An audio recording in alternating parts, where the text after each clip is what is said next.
За барилга хотгоолтын яамны мөнх 2 сайдынхаа мэдээллийг бас сонслоо.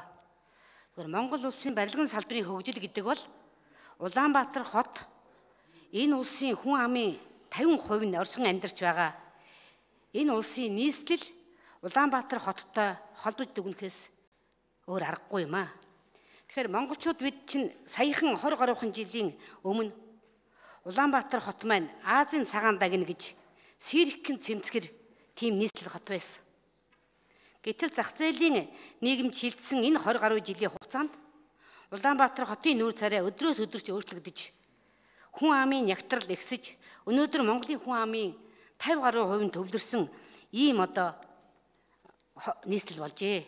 Тэгэхээр энэ үед энэ удаагийн засгийн газарт барилга готоогоотын яамны сайдаар бас сүүлийн 20 жилд нийслэлийн удирдлагад тэр тусмаа нийслэлийн нийтийн аж ахуйн газрын удирдлагын төвшөнд бас ажиллаж чанагдаж барилгын салбарын хөгжлийн зовлон жаргадаг биеэрээ мэдэрсэн хүн бас томилогдсон ажиллаж байгаад би бас олзуурхан барилгын салбарыг цаашаа сайжруулахад бас бодиттой үр дүн гарах байхаа гэж найдаж байгаа.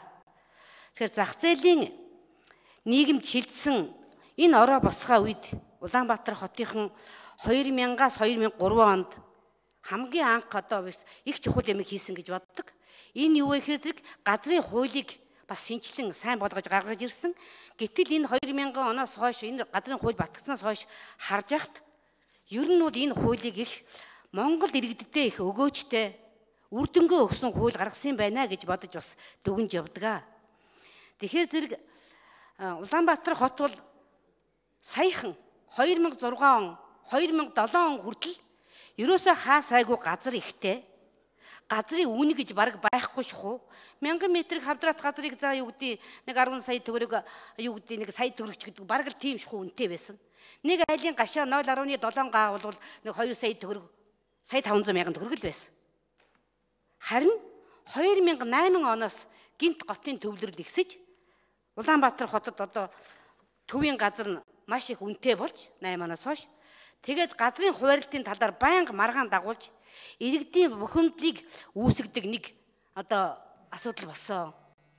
Тиймээс нийслэлийн иргэдэд энэ газрын хуваарлтыг бухимдалгүй маргаангүй болох талаар бас ямар нааштай бодлого баримтж байгаа вэ гэдгийг бас мөнх 2 сайдаас асуумаар байна. Нөгөө төгөр Улаанбаатар хотод мөнх 2 сайд хариулъя. За одоо бол